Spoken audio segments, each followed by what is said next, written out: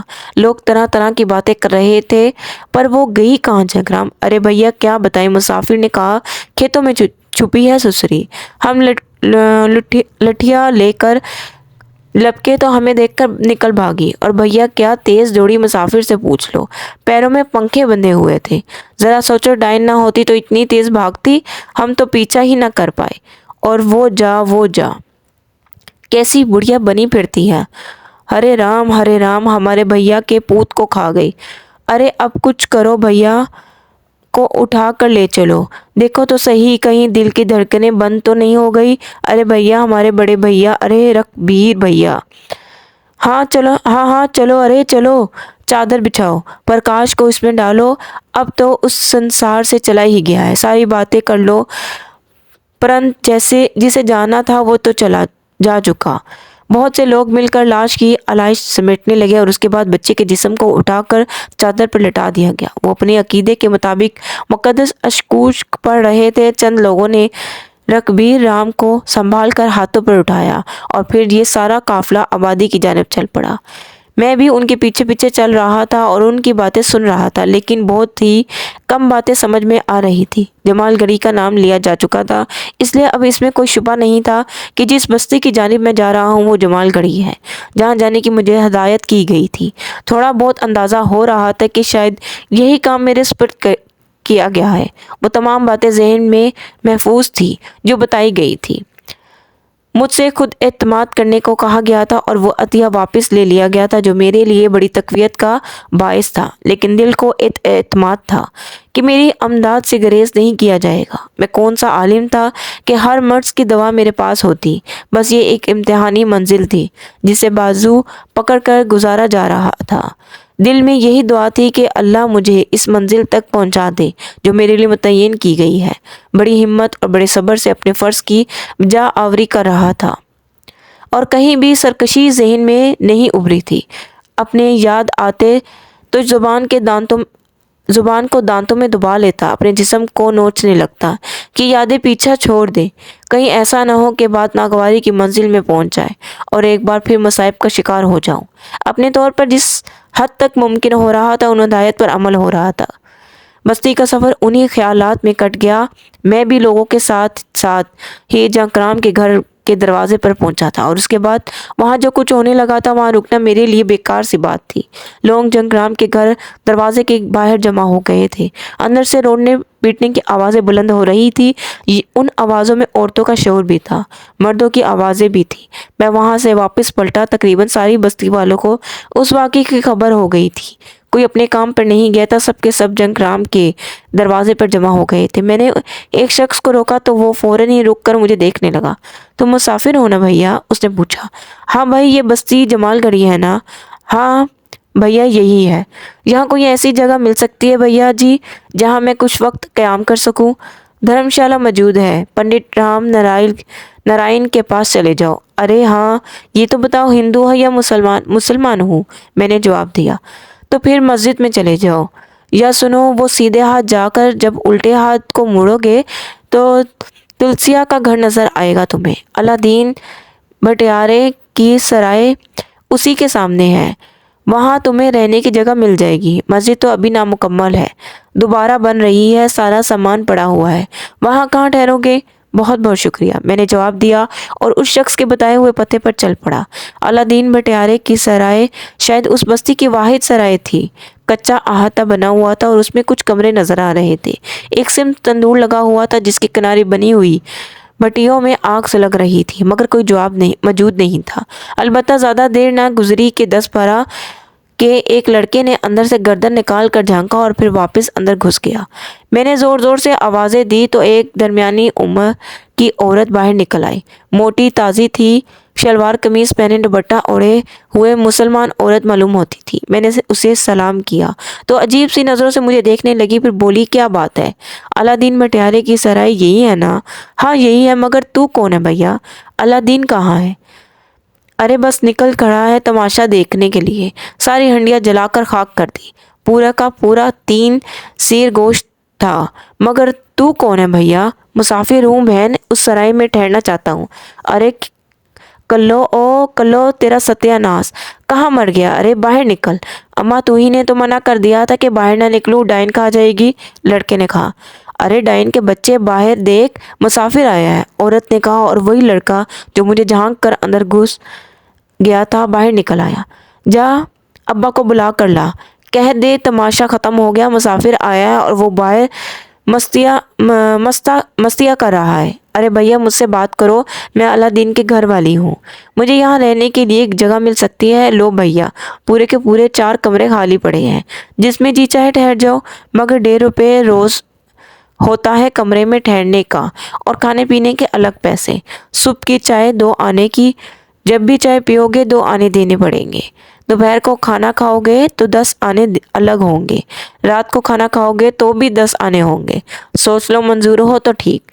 میری جیب میں 4 روپے موجود تھے جو مجھے وظیفے کے طور پر عطا کیے گئے تھے۔ میں نے ایک بار پھر سے یہ پیسے دیکھے اور 3 روپے نکال کر خاتون کو دے دیے۔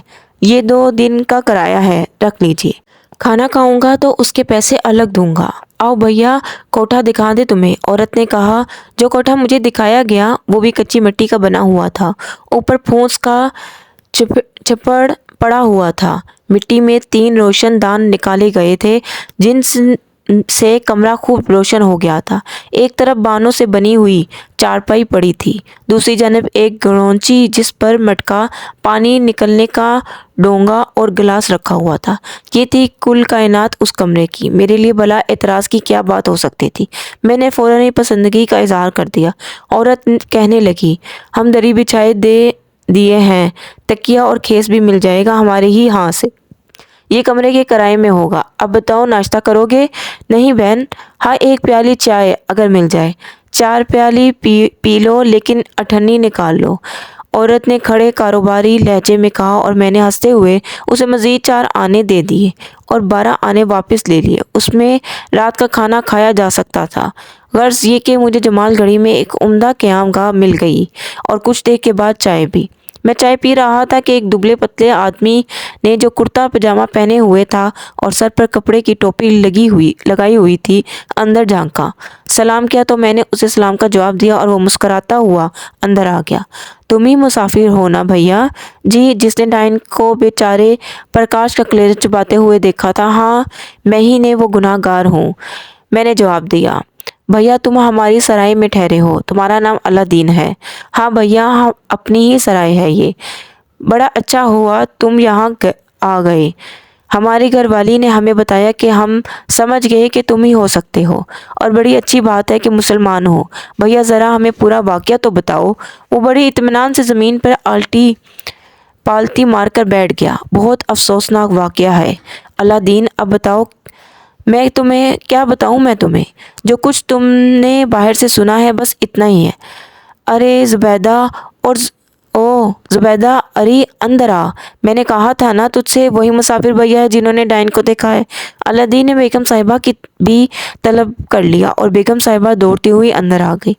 ارے میرے اوپر نہ گریو، اللہ دین کی ایک طرف کھسکاتا ہوا بولا۔ اس میں کوئی شک نہیں تھا کہ بیگم اللہ دین کے مقابلے میں بہت کمزور تھا۔ بیگم صاحبہ ہانپتے ہوئے کہنے لگی، وہی ہیں تو اور کیا؟ میں نے کہا تھا نا تجھ سے کہ بستی میں ایک ہی مسافر داخل ہوا ہے، ہو سکتا ہے یہ وہی مسافر بھیا ہو۔ محترمہ بھی پھسکرا مار کر بیٹھ گئی اور بولی، بھیا تم نے اپنی آنکھوں سے دیکھا تھا، یقین نہ آوے ہمیں۔ ارے چھوڑ، یقین نہ آوے ہے تجھے، بستی والے مار کر برکس نکال دیں گے تیرا۔ سب غصے سے بھرے ہوئے ہیں۔ اب بیچارے تلسیہ کی شامت آ گئی۔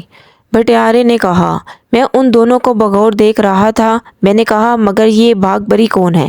ارے بھیا پہلے تو ہمیں قصہ تو سناؤ، بعد میں بتا دیں گے بھاگ بری کون ہے، اللہ دین نے کہا۔ قصہ بس یہی تھا بھائی اللہ دین کہ میں ایک دوسری بستی سے آ رہا تھا۔ تمہاری جمال گڑھی میں کھیتوں کے کچھ فاصلے پر ایک درخت کے نیچے میں نے اس عورت کو بیٹھے ہوئے دیکھا۔ اس کی پشت میری جانب تھی، اس لیے میں یہ نہیں دیکھ سکا کہ وہ کیا کر رہی ہے۔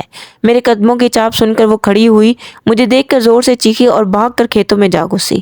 اس کے بعد دوسرے لوگ آ گئے، میں نے باقی واقعات ان لوگوں کو سنائے، اور اللہ دین دونوں کانوں کو ہاتھوں کی کینچی بنا کر چھونے لگا اور گالوں پر درمیانی انگلیاں مارنے لگا، جبکہ بیگم اللہ دین کا چہرہ خوف زدہ ہو گیا تھا۔ اللہ بچائے رکھے میرے کلو کو۔ ارے میں تو یہی کہتی تھی کہ ڈائن بستی میں کوئی ہے، بھلا باہر سے کہاں سے آئے گی؟ مسز اللہ دین نے کہا۔ میں ان دونوں کی احمقانہ حرکتیں دیکھتا رہا۔ دونوں ہی سیدھے سادے معصوم دیہاتی معلوم ہوتے تھے۔ اب آپ لوگ مجھے اس ڈائن کے بارے میں بتائیں۔ ارے بھیا اللہ جانے کیا ہو گیا، وہ پکلی تو تھی، جانے ڈائن کیسے بن گئی۔ ہم تو سوچ بھی نہیں سکتے تھے، سارا جیون ہمارے سامنے گزارا ہے بھاگ بھری کا۔ میرے سامنے بیاہ کرائی تھی رتن لال کے ہاں، سارے کام یہیں ہو گئے، ہے رے تقدیر۔